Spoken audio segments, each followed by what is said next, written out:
तो चलिए आज एक ऐसी कहानी में उतरते हैं जो विश्वास और धोखे के बीच की लकीर को सच कहूं तो पूरी तरह से मिटा देती है।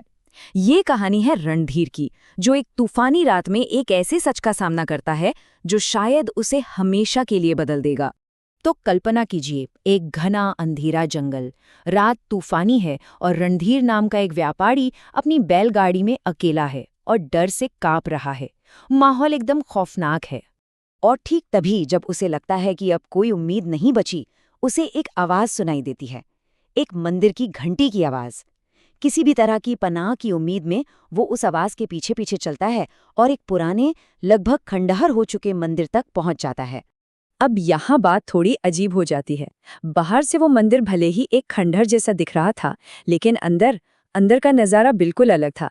एकदम साफ और शांत, अगरबत्ती की धीमी धीमी खुशबू फैली हुई थी, लेकिन आसपास कोई भी नहीं था। तभी अंधेरे से निकलकर एक बूढ़े साधु सामने आते हैं। उनकी लंबी सफेद दाढ़ी है और आंखों में एक अजीब सी गहराई है, एक शांति है। वो रणधीर को रात के लिए मंदिर में रुकने की इजाजत दे देते हैं। साधु रणधीर को खाना और सोने की जगह तो देते हैं, लेकिन जाने से ठीक पहले वो उसे एक बहुत ही अजीब और सच कहूं तो एक डरावनी चेतावनी भी देते हैं। और ये चेतावनी ही इस कहानी का सबसे जरूरी हिस्सा है। उन्होंने साफ साफ कहा, मंदिर के अंदर ही रहना, चाहे कुछ भी हो जाए।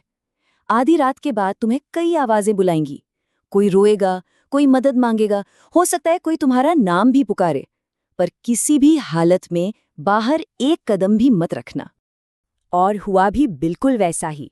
जैसे ही रणधीर की आंख लगने वाली थी, रात की खामोशी को चीरती हुई एक आवाज आती है। कोई अनजानी आवाज नहीं, बल्कि एक ऐसी आवाज जिसे वो अपनी सांसों से भी बेहतर पहचानता है। वो आवाज थी उसके अपने पिता की, जो दरवाजे के ठीक बाहर खड़े थे, तूफान में फंसे हुए और अपने बेटे से मदद की भीख मांग रहे थे। अब जरा रणधीर की हालत सोचिए।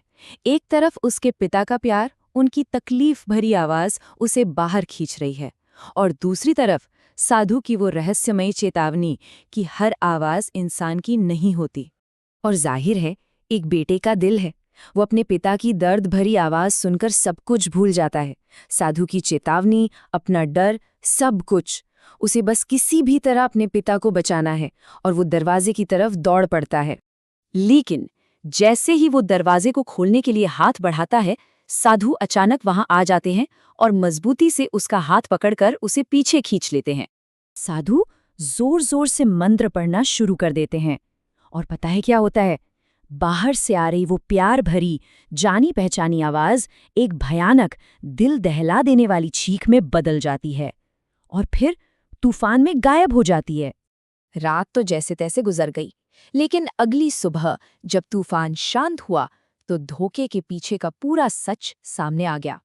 मंदिर के बाहर गीली मिट्टी पर अजीब गैर इंसानी पैरों के निशान थे। निशान ऐसे थे जैसे कोई चीज रात भर मंदिर के चक्कर काट रही थी, अंदर आने की कोशिश कर रही थी, लेकिन आ नहीं पाई। तो सवाल वही है, आखिर वो था कौन, या वो क्या था? वो कौन सी ताकत थी जो इतनी सफाई से रणधीर के पिता की आवाज की नकल कर रही थी? साधु उसे बताते हैं कि वो एक छलावा था। छलावा मतलब एक ऐसी भ्रामक आत्मा जो आपके सबसे मजबूत, सबसे प्यारे रिश्ते को ही आपके खिलाफ एक हथियार की तरह इस्तेमाल करती है। इस छलावे के पीछे भी एक दर्दनाक कहानी है। वो कभी एक इंसान हुआ करता था जो अपनी पत्नी की मौत के गम में टूट गया था। उसने इसी जंगल में अपनी जान दे दी और उसकी आत्मा यहीं फंसकर रह गई। अब वो अपने अकेलेपन में दूसरों को भी खींचना चाहता है। जब रणधीर कांपता हुआ अपने गांव लौटता है और अपने पिता को सही सलामत जिंदा देखता है, तब जाकर उसकी जान में जान आती है और उसे असली खौफ का एहसास होता है कि वो मौत के कितने करीब से होकर आया है। आखिर में ये कहानी हमें साधु की उसी आखिरी सीख पर वापस ले आती है। असली सुरक्षा किसी दीवार में नहीं, बल्कि मन के अटूट विश्वास और श्रद्धा में होती है।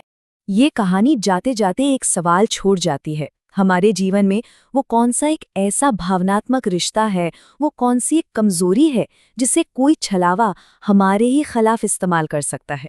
ये सोचने वाली बात है ना?